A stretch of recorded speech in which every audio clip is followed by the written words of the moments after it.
Panipat case में बापूजी को मिली clean chit, लेकिन श्री नारायण साईं जी को क्यों नहीं? तो आइए जानते हैं कारणों के बारे में। जैसा कि वर्तमान में श्री नारायण साईं जी की ओर से वकील श्री धर्मेंद्र मिश्रा पैरवी कर रहे हैं।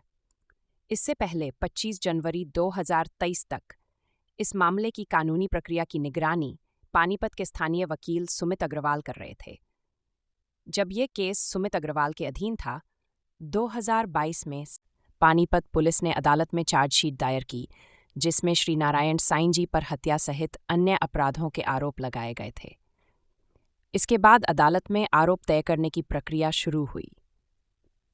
आरोप तय करने की प्रक्रिया में अदालत पुलिस द्वारा लगाए गए आरोपों की समीक्षा करती है।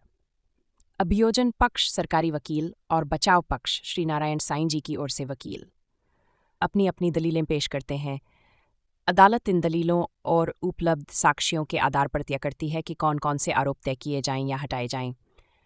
2022 में हुए इस चार्जशीट पर बहस के दौरान वकील सुमित अग्रवाल ने श्री नारायण साईं जी की ओर से पक्ष रखा, लेकिन अदालत में सुमित अग्रवाल के द्वारा दलील रखने में चूक हुई, जैसा कि फाइल से प्रतीत होना पाया गया है। कमजोर दलील के कारण कोर्ट ने पुलिस द्वारा लगाए हत्या और अन्य आरोपों को बरकरार रखा और मुकदमा चलाने का आदेश दे दिया। इसके बाद पानीपत सेशन कोर्ट के इस आदेश को चंडीगढ़ हाई कोर्ट में चुनौती नहीं दी गई। हाई कोर्ट में अपील करने की समय सीमा समाप्त हो गई, जिसके बाद इस केस की जिम्मेदारी वकील श्री धर्मेंद्र मिश्रा को सौंपी गई। चूंकि धर्मेंद्र मिश्रा जी के इस केस में आने से पहले ही अदालत आरोप तय कर चुकी थी, इसलिए अब श्री नारायण साईं जी के खिलाफ ट्रायल मुकदमे की प्रक्रिया चल रही है। इस ट्रायल के दौरान वकील धर्मेंद्र मिश्रा जी उनके निर्दोष होने की दलील अदालत के समक्ष रख रहे हैं। बापूजी श्री आसाराम जी को क्लीन चिट कैसे मिली?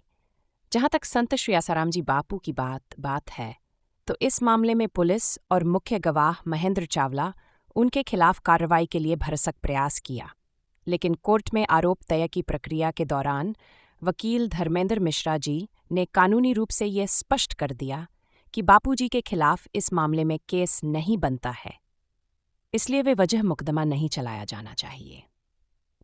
जिसके बाद मजबूत और कानूनी तथ्यों और तर्क संगत दलीलों को देखते हुए अदालत ने इस दलील को स्वीकार करते हुए इस केस क्लीन चिट दे दी।